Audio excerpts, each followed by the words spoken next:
The mail-order bride arrived to find 5 children and no husband waiting at the McKinnon Ranch.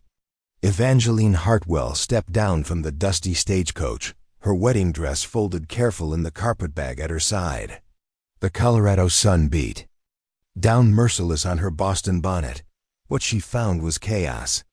A boy with dark braided hair chased chickens through the yard, while a girl barely older than herself stood on the porch screaming orders nobody followed. 2 smaller children sat in the dirt, throwing mud at each other. The littlest one cried on the front steps. No man came forward to greet her. No Samuel McKinnon appeared with flowers and nervous smiles like she had imagined during the long journey west. The girl on the porch stopped yelling when she spotted Evangeline. Her dress was patched and her face was streaked with something. That might have been tears or might have been dirt. She looked like she had been carrying the world on 15-year-old shoulders. "You the woman who answered the letter." The girl's voice carried the weight of someone who had stopped believing in good news. Evangeline set down her bag. The chickens scattered around her feet. "I am Evangeline Hartwell. I have come to marry Samuel McKinnon," the girl laughed. It was not a sound meant for laughing. "He's been dead 3 months, lady. You came all this way for nothing." The words hit harder than the Colorado wind. Evangeline felt her knees threaten to buckle. 3 months. Samuel McKinnon had been writing to her just 4 months ago. His last letter spoke of spring planting and building a life together. Dead? The word came out smaller than she intended. Fever took him. The girl wiped her nose on her sleeve. "Left us with nothing but debts and promises nobody aims to keep." Evangeline looked around the ranch with new eyes. The fence posts leaned at odd angles. Laundry hung from every available surface. The vegetable garden had more weeds than vegetables. These children had been surviving alone for 3 months. "What are your names?" "I'm Lily McKinnon." The girl gestured toward the others without much hope. "That's Jake Running Bear trying to catch our dinner. Rosie and Tommy Sullivan, they're in the mud. Little Moses Washington on the steps, 5 children. Different ages. Different faces that spoke of different stories, different losses. All of them looking at her like she might disappear if they blinked too hard." Jake had stopped chasing chickens. He stood watching her with eyes that had learned not to trust adults. His buckskin shirt was too small and his moccasins had holes. The twins in the mud looked maybe 8 and 10 years old. Their red hair caught the sunlight. They whispered to each other in voices too quiet for anyone else to hear. Moses could not have been more than 6. He had stopped crying, but his face still carried the tracks of tears. His small hands gripped the porch rail like it was the only solid thing in his world. "Where have you been living?" Evangeline asked. "Here." Lily's chin came up defensive. "We've been taking care of ourselves just fine." The evidence suggested otherwise. Evangeline could smell unwashed bodies and see the hollows under their eyes that spoke of too many missed meals. Their clothes hung loose in places that should have been filled out with proper food. "When did you last eat?" "We had cornbread yesterday." Lily's voice carried the pride of someone who had managed to keep everyone alive but only just barely. "Today?" Silence answered her. Jake shifted his weight from foot to foot. Tommy Sullivan pulled his sister closer. Moses made a small sound that might have been hunger. Evangeline had traveled 1,500 miles to marry a dead man. Her purse held exactly $3.27. She had no family waiting back in Boston and no prospects for returning. The debts her father left behind would follow her anywhere civilized. But these children had been alone for 3 months. She rolled up her sleeves. "Show me the kitchen." Lily blinked. "What? The kitchen? You are all going to eat a proper meal." Evangeline picked up her carpetbag. "Then you are going to tell me everything." She walked toward the house like she belonged there. Like she had not just discovered her entire future was built on letters from a dead man. Like 5 starving children were exactly what she had expected to find. Behind her, she heard whispered conversations. Feet shuffled in the dirt. Someone started to cry again. The kitchen was a disaster. Dishes piled in the wash basin. Empty jars lined the shelves. A sack of cornmeal sat open on the table with insects crawling around the edges. Evangeline had learned to stretch nothing into something during the hard. Years after her father died, she found eggs in the hen house, milk from a cow that looked grateful for attention, and wild onions growing behind the barn. The children gathered in the doorway watching her work. They moved like shadows afraid of making noise. She scrambled eggs with milk and onions. She fried cornbread in the last of the bacon grease. She found a jar of preserves hidden behind the molasses. When she set the plates on the table, the children stared. "Sit down." They obeyed, with the careful movements of people who had learned not to expect kindness. Jake took the chair closest to the door. Lily sat where she could watch everyone. The twins pressed close together. Moses climbed onto a chair that was too big for him. They ate like they were afraid the food might disappear, like they had forgotten what it felt like to be full. Evangeline watched them and felt something shift inside her chest. She had come west to escape her old life. She had found something that might matter more than escape. "Tell me about your Uncle Cornelius," she said. The children stopped eating. Lily's face went pale. "He comes to check on us," Jake said quietly. "Make sure we ain't caused trouble." "When?" "Tomorrow." The word fell from Lily's mouth like a stone into still water. "What happens if he finds me here?" The children looked at each other. Tommy Sullivan whispered something to his sister. Moses pushed food around his plate. "He'll want to know who you are," Lily said finally. "He'll want to know what you're doing here. And if he finds out you've been alone?" More silence. Heavier this time. "He'll split us up." Jake's voice was barely audible. "Send us to different places, people who'll take us in." Evangeline understood. 5 children of different backgrounds had been held together by a dead man's promises and a 15-year-old girl's determination. Tomorrow someone would come who had the power to tear that apart. She looked around the table at faces that had learned to expect loss, at children who had been surviving on hope and cornbread. What if I stayed? The question surprised her as much as it surprised them. She had nowhere else to go, but that was not why she asked. She asked because Moses had finally stopped crying, because Jake had smiled when she praised his work catching chickens, because Lily looked like she had been carrying the world alone for too long. "You don't know us," Lily said. "You don't know what you'd be getting into." Evangeline thought about Boston, about her father's debts and her spinster's life sewing other women's wedding dresses, about the long journey west to marry a man who turned out to be 3 months dead. "I know you need help," she said. "I know I have nowhere else to go." Outside, the Colorado wind picked up. It rattled the windows and sent dust across the yard. Inside, 5 children looked at a woman who might stay or might leave like everyone else had. "Uncle Cornelius won't like it," Jake said. "Then we'll have to convince him." Evangeline began clearing plates.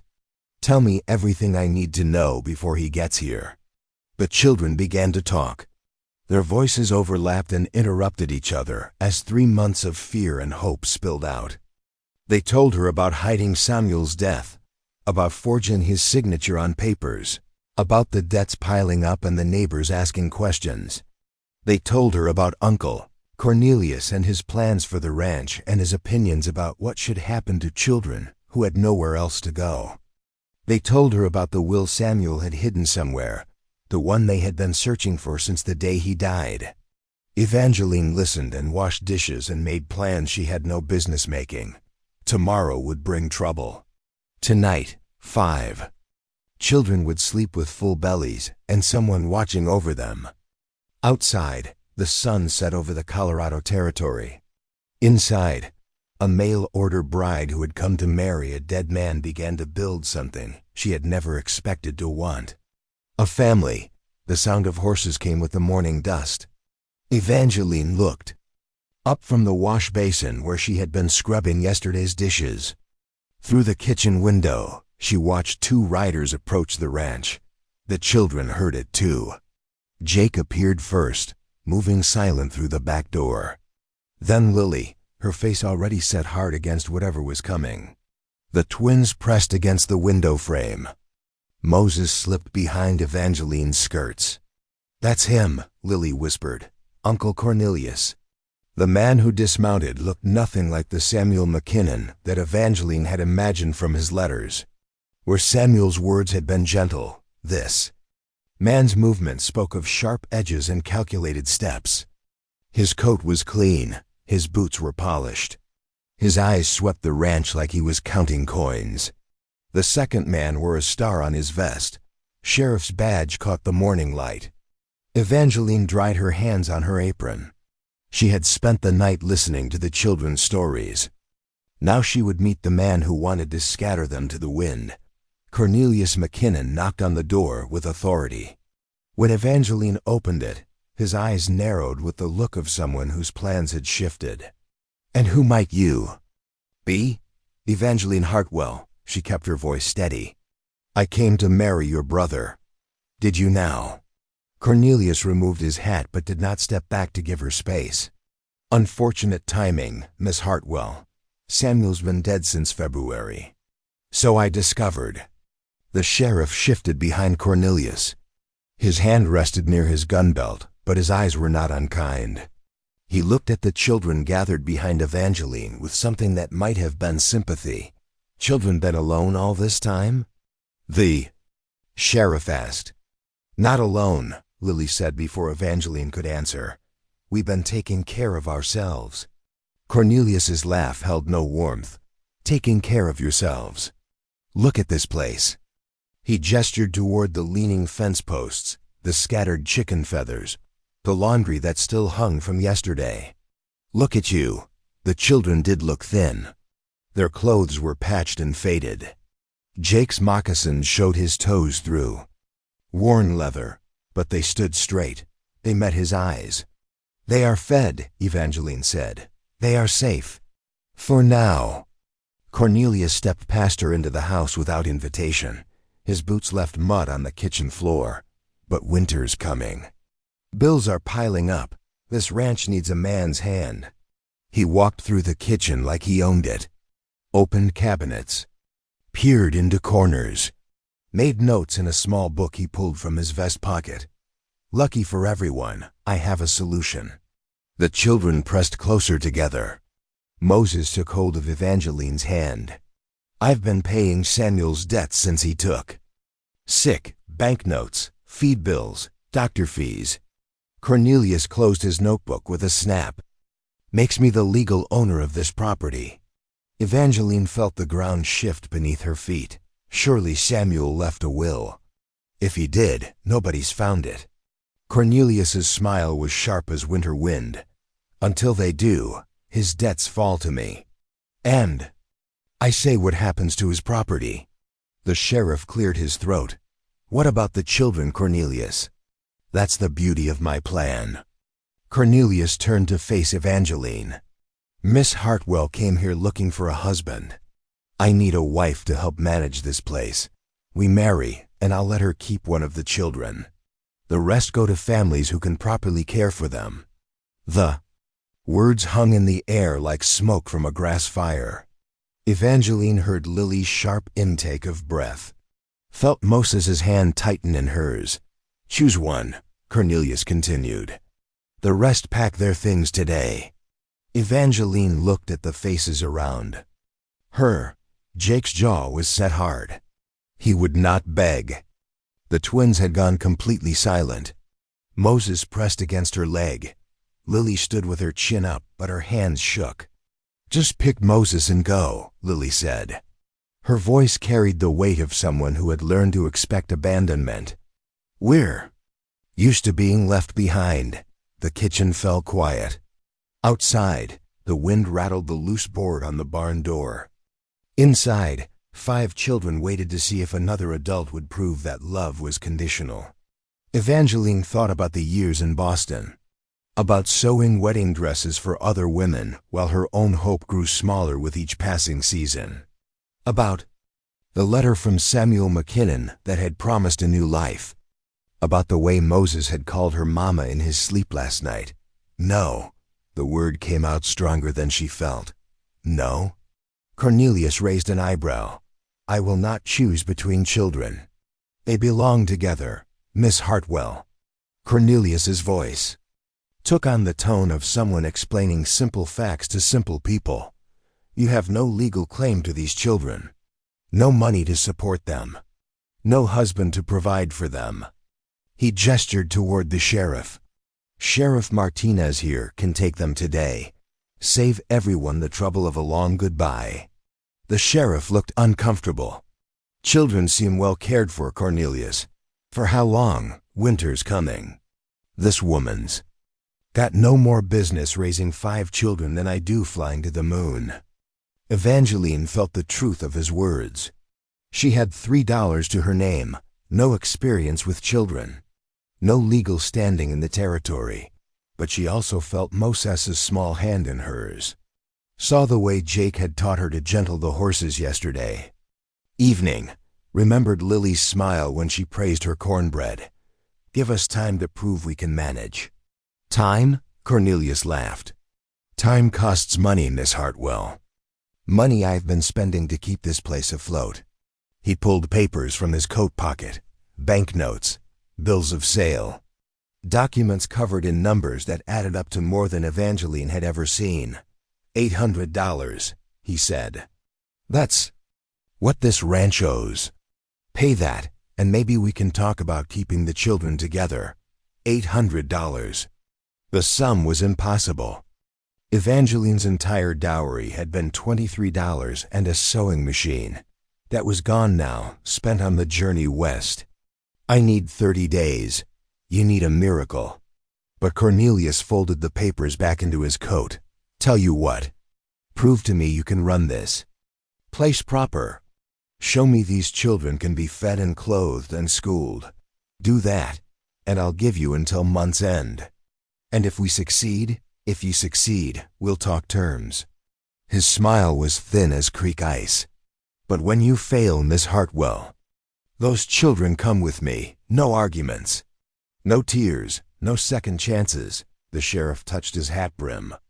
I'll be checking on everyone regular, making sure they're all right. After the men left, the kitchen stayed quiet. Dust motes danced in the morning sunlight. The children looked at Evangeline with something between hope and terror. Why? Lily asked finally. Why what? Why would you stay? Why would you fight? For us. You don't even know us. Evangeline thought about the question. About the cornbread they had shared and the way Moses had stopped crying when she held him. About Jake's careful way with the animals and the twins' whispered conversations. About Lily's fierce protection of her makeshift family. Maybe that's exactly why. She began clearing the breakfast dishes. Outside, the Colorado sun climbed higher. The work of proving they could survive together was just beginning. Tell me. About this will your father mentioned, she said to Lily. Samuel wasn't my real father. None of us are blood relations. Lily picked up a dish rag. But he said he'd make sure we stayed together, said he wrote it all down legal. Where would he hide such a thing? We've looked everywhere. House, barn, root cellar. Jake even climbed up to check the roof. Jake nodded. Samuel was clever about hiding things. Used to say the most important things needed the best protection. Evangeline surveyed the kitchen with new eyes. A man who took in 5 orphan children would not leave their future to chance. Samuel McKinnon had planned something, left them something. They just had to find it. We have 30 days, she said. 30 days to find that will, pay those debts, and prove we belong together. And if we can't? Tommy Sullivan spoke for the first time since she had arrived. Evangeline looked at their faces. At children who had learned to expect loss but were still brave enough to hope. Then we'll face that when it comes. Together. Outside, the wind carried the scent of approaching weather. Inside, 6 people who had found each other by accident began planning to stay that way on purpose. The real work was just beginning. The morning after Cornelius left, Evangeline found Jake in the barn talking to his sick calf. His voice was gentle, his hand steady as he stroked the animal's flank. The calf's breathing came labored and weak. "How long has she been like this?" Jake looked up. His eyes held the wariness of someone who had learned not to trust adult questions. 3 days, maybe 4. "What have you tried?" "Warm milk, cool water, talking to her spirits." He touched the calf's nose. Samuel used to say animals know. When you're trying to help, Evangeline knelt beside them. The calf's eyes were dull, but she lifted her head when Evangeline's hand joined Jake's on her neck. Together, they worked to get the animal to drink. Small sips at first, then larger ones. "You have a gift," Evangeline said. Jake's smile was quick and unexpected. The first real smile she had seen from him. Inside the house, she found Lily teaching the twins their letters at the kitchen table. The lesson was patient but firm. Rosie traced letters in the flour dust while Tommy sounded out words from a worn primer. "Where did you learn to read so well?" "Samuel taught me." Said knowledge was the one thing nobody could take away. Lily's voice carried pride mixed with grief. "He made sure we all learned something useful." Moses sat in the corner with a collection of wooden animals carved from scraps. His small hands moved them in careful patterns, telling stories only he could hear. "Those are beautiful," Evangeline said. Moses looked up, then quickly down again. He was not ready for direct attention, but he did not hide his toys. The days fell into rhythm. Evangeline mended their clothes with thread pulled from her own traveling dress. She taught them to make soap from ash and fat. They taught her which plants were safe to eat, which paths led to clean water, how to read the sky for weather. Slowly, the children began to trust her presence.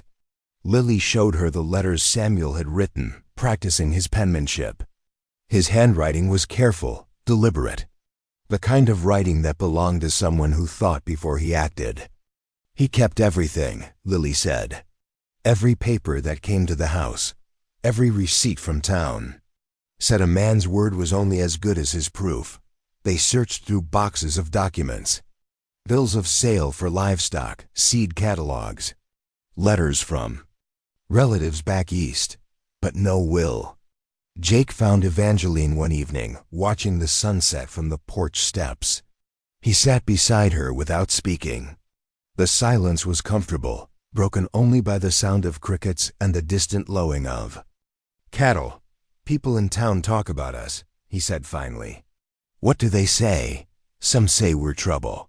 Too many different kinds of children for one family." He picked at a loose thread on his shirt. "Others say you're good for staying. What do you think?" Jake was quiet for a long moment.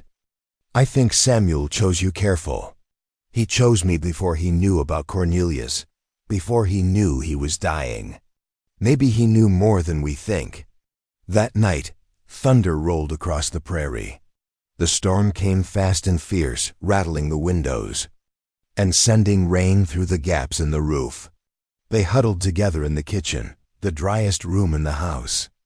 Moses crept close to Evangeline during the worst of the lightning. She lifted him onto her lap without thinking. He was small and warm and trusting in a way that made her chest tight. "Mama," he whispered against her shoulder. The words slipped out in his sleep, but the other children heard it. Lily's eyes widened. The twins stopped their whispering. Jake nodded once, as if something had been settled. When the storm passed, they all helped mop up the rainwater. Moses stayed close to Evangeline, no longer hiding when she looked at him. The next morning brought visitors from town. Mrs. Henderson from the dry goods store arrived with her sister and a basket of questions, disguised as charity. Such a lot of responsibility for an unmarried woman, Mrs. Henderson said, eyeing the children with the sharp attention of someone collecting gossip. "They are good children," Evangeline replied. "Oh, certainly." but so different from each other. Wouldn't they be better served in proper homes? With their own kind? The question hung in the air with all its ugly implications. Jake's face went stone still. The twins pressed closer together. Moses hid behind Evangeline's skirts. "They are with their own kind," Evangeline said quietly. "They are family." After the women left, Lily found Evangeline scrubbing the kitchen table harder than necessary. "You don't have to defend us to people who won't listen anyway."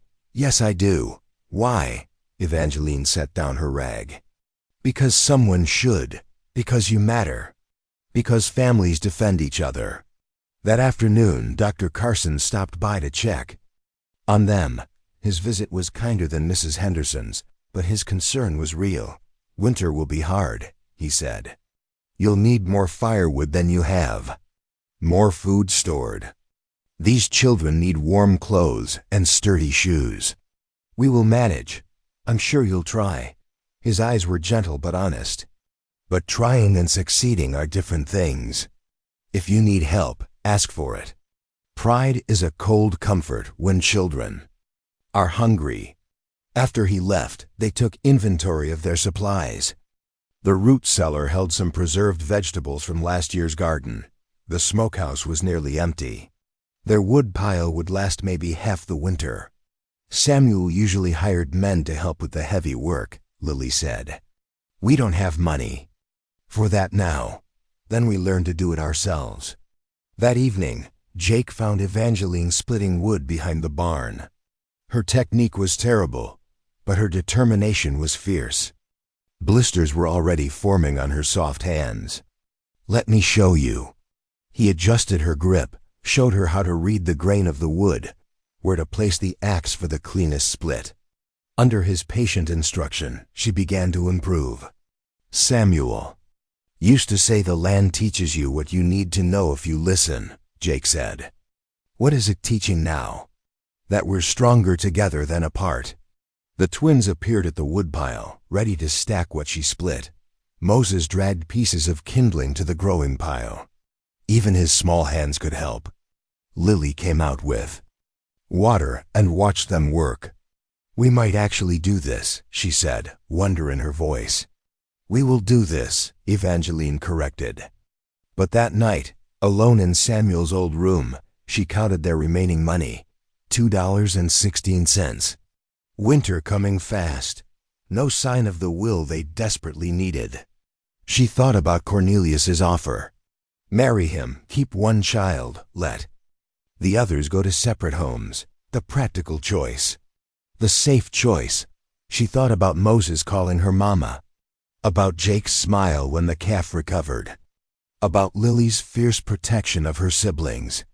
About the twins' whispered conversations. That was slowly including her. Outside, the Colorado wind carried the scent of changing seasons. Inside, a woman who had come west to marry a stranger made peace with the choice she had already made in her heart. They would stay together, whatever it cost, whatever it took.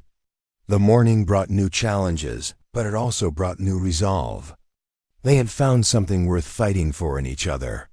Now they had to prove it was worth keeping. 24 days remained until Cornelius returned for his answer. 24 days to find $800 and a will that might not exist. 24 days to prove that love could be stronger than law. That family could be chosen rather than born. That a mail-order bride and 5 orphan children could build something real from the broken pieces of their separate lives. The work continued. The hope grew. The family that Samuel had dreamed. OF began to take shape in the daily rhythm of shared meals and common purpose. They belonged to each other now. The rest was just details. The fever came with the first hard frost.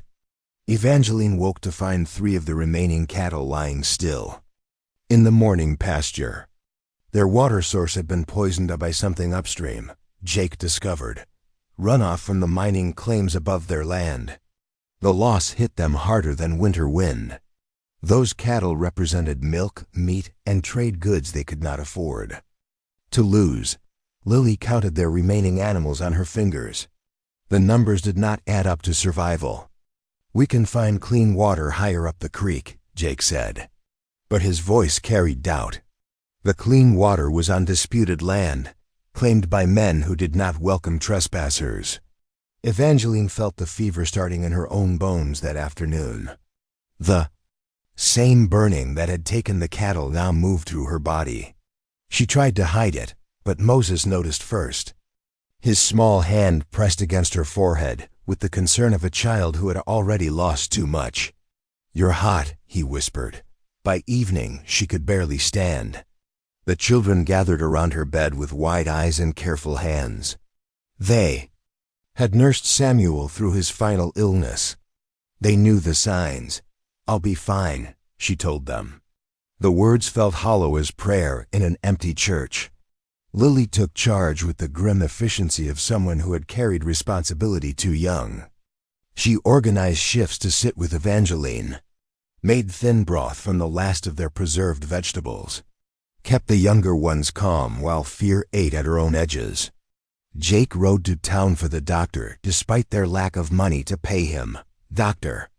Carson came without question, his medical bag worn smooth by years of frontier emergencies. "Same fever that took Samuel," he said quietly to Lily. "Could go either way." For 3 days, Evangeline drifted between waking and something deeper. She heard the children's voices through the fog of illness, felt small hands adjusting her blankets, tasted water pressed to her lips by patient fingers.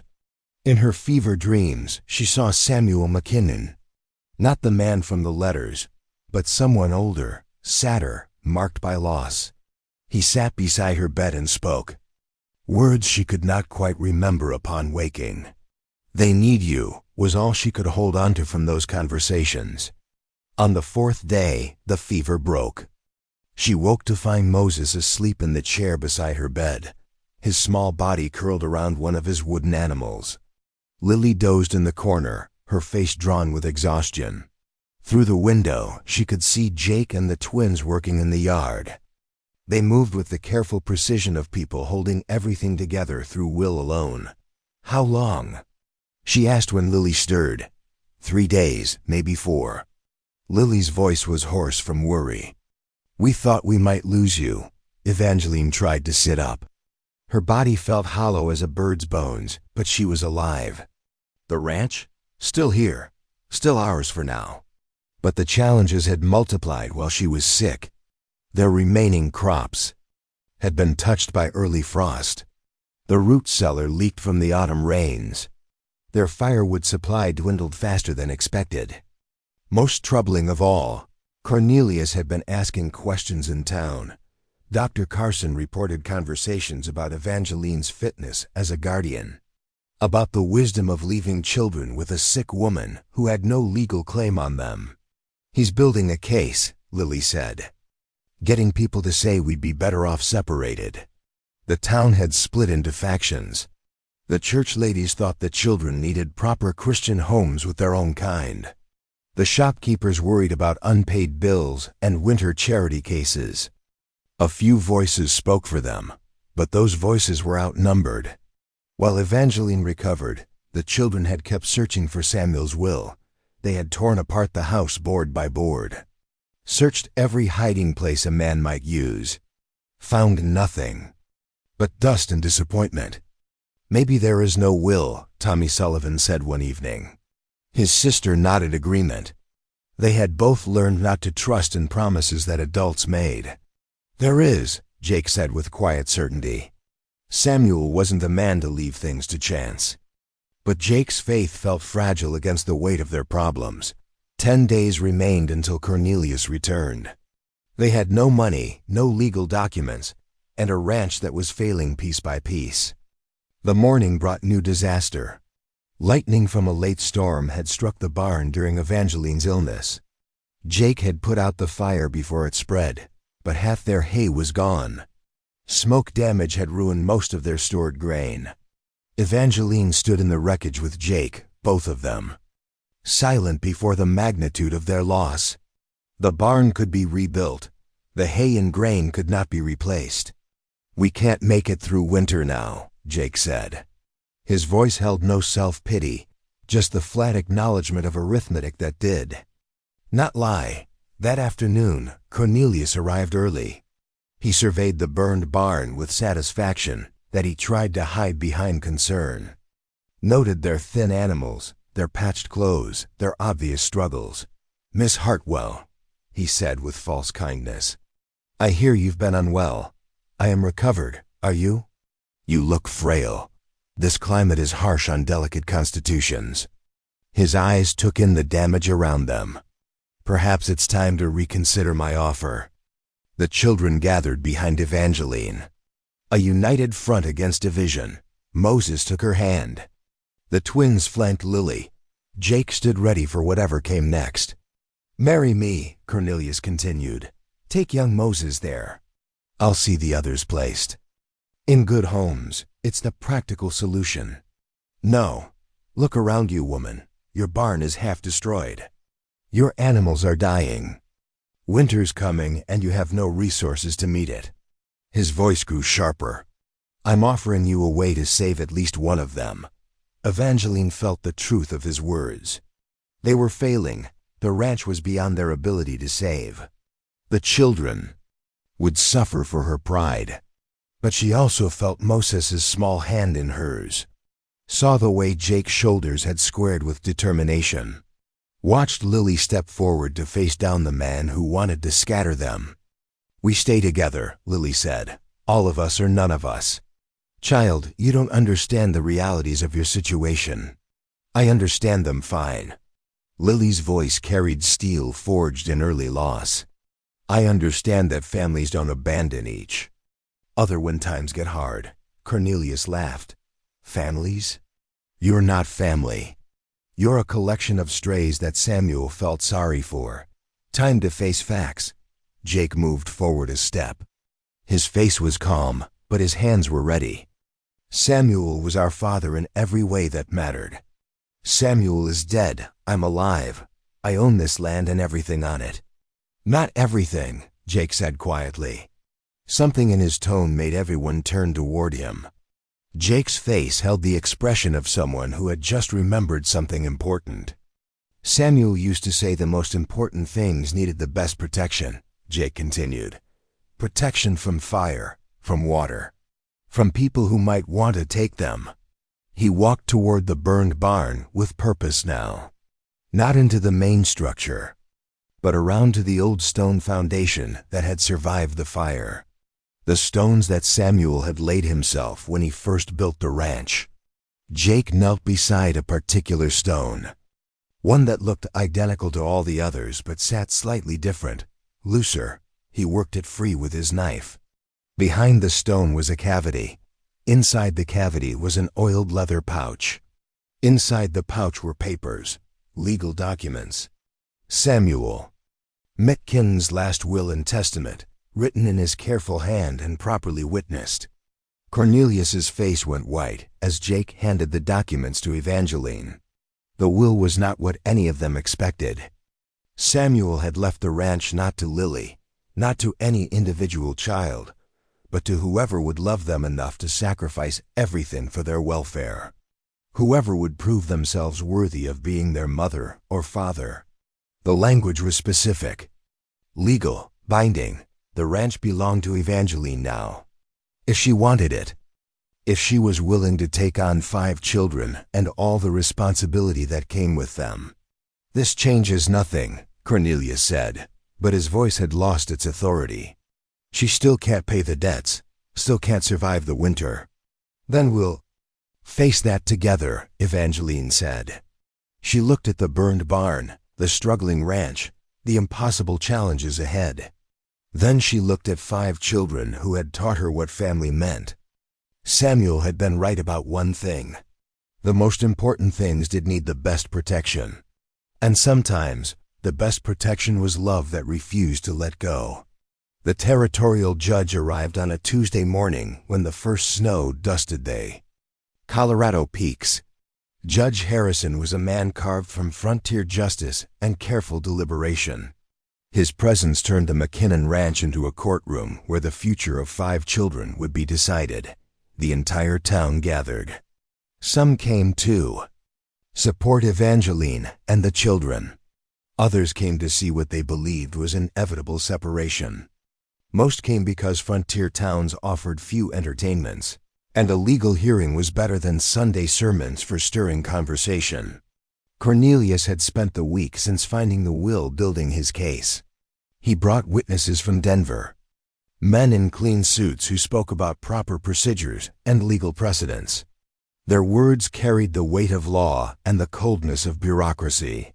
"Your Honor," Cornelius began, his voice smooth as oil on water. "While my late brother's will may appear to grant custody to Miss Hartwell, the document fails to address her obvious unfitness for such responsibility." He gestured toward papers spread across the makeshift table Judge Harrison had set up in the ranch house parlor. Evidence of Miss Hartwell's unsuitable background. Her father's debts in Boston, her unmarried state, her recent illness that left these children unsupervised for days.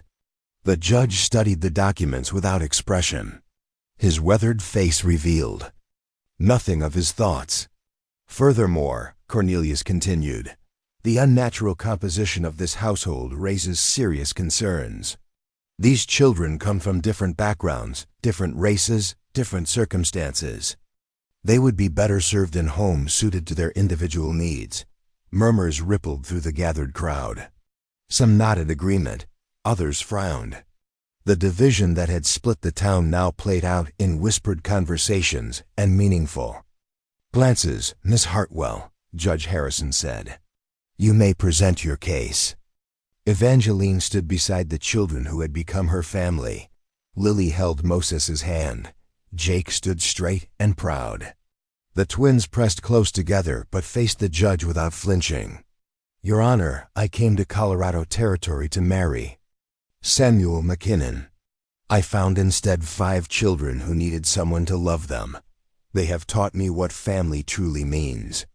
Her voice was steady despite the weight of every eye in the room. "Samuel's will speaks of sacrifice. I understand now what he meant. Real love means choosing to stay when leaving would be easier. It means fighting for people who matter more than your own comfort." "Pretty words," Cornelius interrupted. "But what about practical matters? How will she feed them, clothe them, school them?" "This ranch is failing, Your Honor. These children will suffer for her romantic notions." Judge Harrison raised his hand for silence. "The children will speak for themselves." Lily stepped forward first. Her voice carried the authority of someone who had grown up too fast, but grown up strong. "Samuel McKinnon saved each of us from different kinds of death," she said. "Death from hunger, death from hatred, death from being alone. Evangeline saved us from a different kind of death, the death of hope." She looked directly at Cornelius.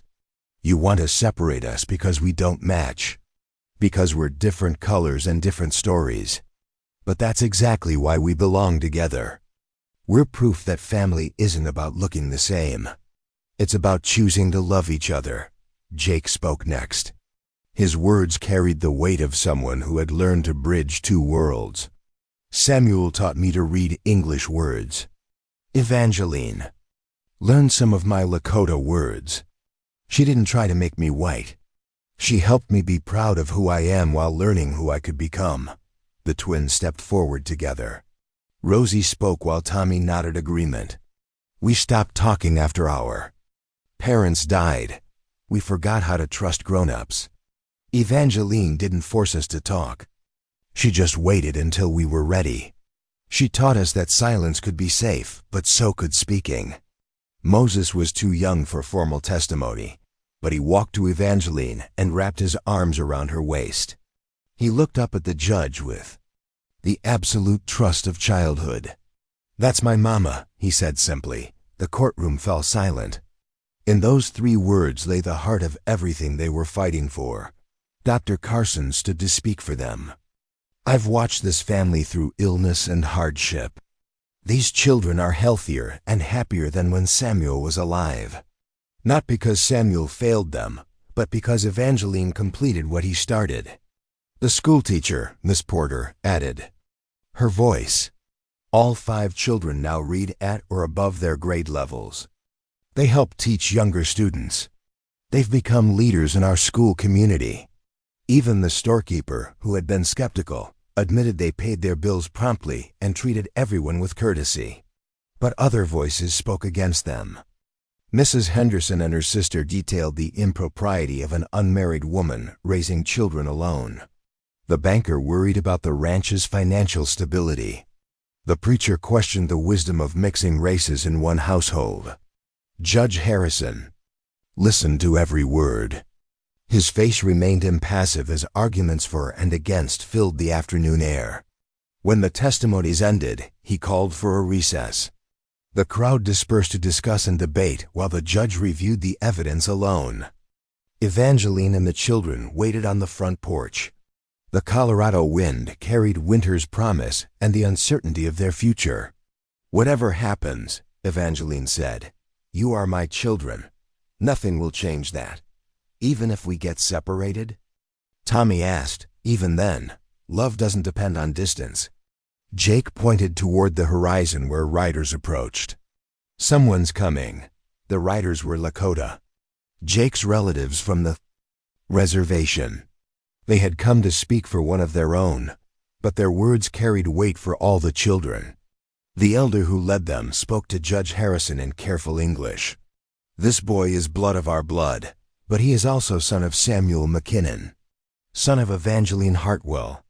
Some children belong to more than one people.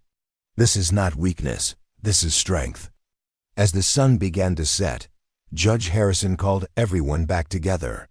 The decision that would shape 5 young lives was ready to be announced. The judge's voice carried across the gathered crowd with the weight of law and the wisdom of experience. "The court finds that Samuel McKinnon's will is valid and binding. Miss Evangeline Hartwell is hereby granted legal custody of all 5 children, with full parental rights and responsibilities." Relief swept through Evangeline so powerfully she nearly collapsed. The children pressed close, their joy mixing with disbelief, but Judge Harrison was not finished. "However, the matter of the ranch's debts remains unresolved. If Miss Hartwell cannot satisfy the creditors within 30 days, the children may be declared dependents of the territory, regardless of this custody ruling." The victory felt hollow. They had won the right to stay together, but might lose the means to survive together. Cornelius smiled coldly. $800, Miss Hartwell. Due in full by month's end. As the crowd began to disperse, Evangeline felt the weight of impossible arithmetic. Legal victory meant nothing without the money to back it up. But as she looked at the faces of her children, she saw not defeat but determination. They had come this far together. Whatever came next, they would face it the same way. The judge's ruling had given them something precious. Time to prove that love could indeed conquer all, even debt and doubt and the harsh realities of frontier life. The hardest part was still ahead. But they would meet it as a family. The miracle began with a hat. Old Murphy from the saloon stood up as the crowd prepared to leave. His weathered hands held his worn felt hat, and he dropped $2 silver into the crown. "For the children," he said simply. The sound of coins hitting felt carried across the evening air. Mrs. Chun from the laundry stepped forward and added her contribution. Then the blacksmith. Then the widow Peterson with her egg money. One by one, the people of Copper Creek opened their purses and their hearts. Dollars and cents accumulated in Murphy's hat. Not enough to solve everything, but enough to kindle hope. Dr. Carson forgave the medical bills from Evangeline's fever. The schoolteacher donated her month's salary. Even some who had opposed the family found coins in their pockets for the children's future. But the largest surprise came from Jake's Lakota relatives. The elder who had spoken for Jake now spoke for his horses. 3 strong mares, trained for ranch work, worth more than $100 in trade. "Family helps family," the elder said. "This boy is our family. You are his family. Therefore, you are our family. The gesture moved beyond mere charity. It was recognition, acceptance, and investment in their shared future. As word spread through town, other forms of help emerged. The lumber mill offered wood for rebuilding. The barn at cost. The feed store extended credit for winter supplies. Neighbors promised labor for spring planting. Cornelius watched the community rally with growing frustration. His smile grew thinner as each contribution reduced his chances of claiming the ranch. "Charity won't last," he warned. "Come spring, they'll expect payment for all this kindness." But his words fell on deaf ears. The people of Copper Creek had made their choice. They would rather support a struggling family than see children separated by greed. By sunset, the collection had grown to nearly $400. More than Evangeline had ever seen, but still far short of the $800 needed. The next morning brought Jake's discovery. While cleaning debris from the burned barn, he found something that had survived the fire. A wooden box, charred but intact, hidden beneath the stone foundation. Inside were more of Samuel's papers, not legal documents this time, but letters. Correspondence with territorial officials about mineral rights on the land. About silver deposits in the hills above. The ranch. Samuel knew, Jake said, studying the letters. He knew there was silver on this land. That's why Cornelius wants it so badly. The revelation changed everything. The ranch was not just a failing homestead. It was potential wealth, a future, that Cornelius had been planning to steal. Armed with this knowledge, Evangeline made a decision that surprised everyone. She would sell the mineral rights to the territory, keeping only enough land for the house and farming. The silver could make them wealthy, but wealth was not what Samuel had left them. He had left them each other. The sale of the mineral rights brought exactly $850. Enough to pay the debts with money left over for winter supplies and barn repairs. When Cornelius arrived to collect his payment, he found his plans thoroughly defeated. The debts were settled. The family was secure. His claims were worthless. "This isn't over," he threatened. "Yes, it is," Evangeline replied. "Your brother chose love over money. So do we." Cornelius left Copper Creek that day and never returned. Some said he went to California to seek his fortune in other people's misery. Others said he simply disappeared into the kind of bitterness that consumes men who put greed before family. Spring came early to the McKinnon Ranch. The new barn rose from the ashes of the old one, built with community labor and filled with community hope. The children thrived in the security of belonging to someone who would never abandon them. Lily began teaching at the school, helping younger students while preparing for her own future. She had learned that responsibility could be shared, that carrying the world alone was no virtue. Jake bridged his two worlds with pride and purpose. He taught Lakota customs to his siblings while mastering the skills of ranching. His horses became the foundation of their recovery. The twins found their voices in the safety of permanent love. Rosie discovered a talent for music. Tommy showed skill with numbers that impressed the bank clerk. They spoke now without fear of being silenced.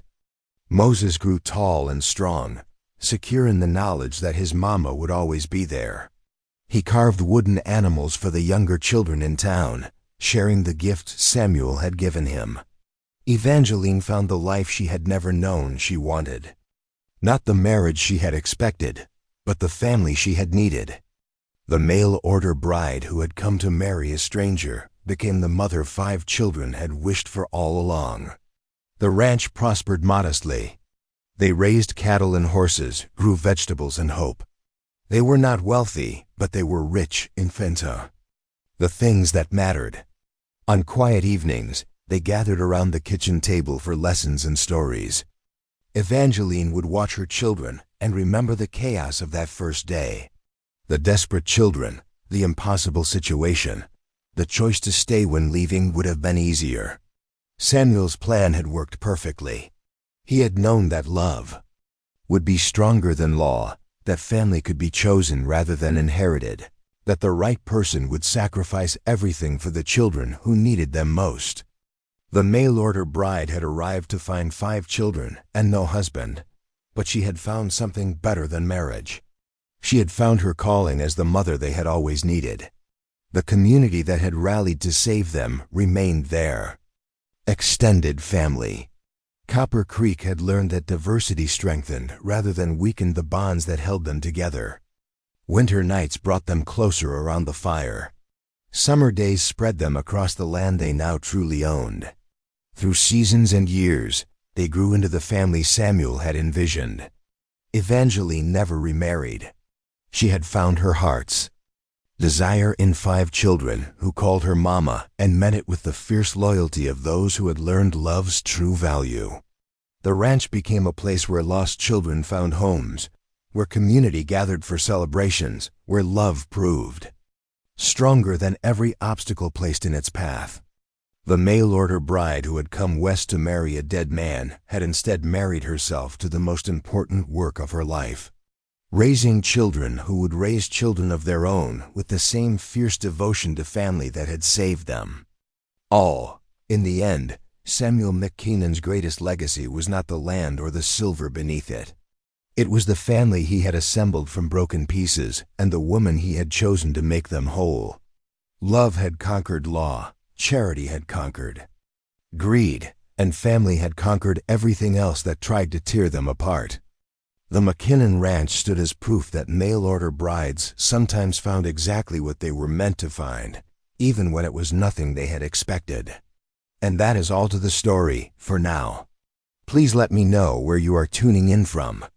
Perhaps we will create a story there. Consider liking this video and subscribing to our channel. And if you enjoy our content, click this video on your screen. I promise you, it's worth watching. See you tomorrow.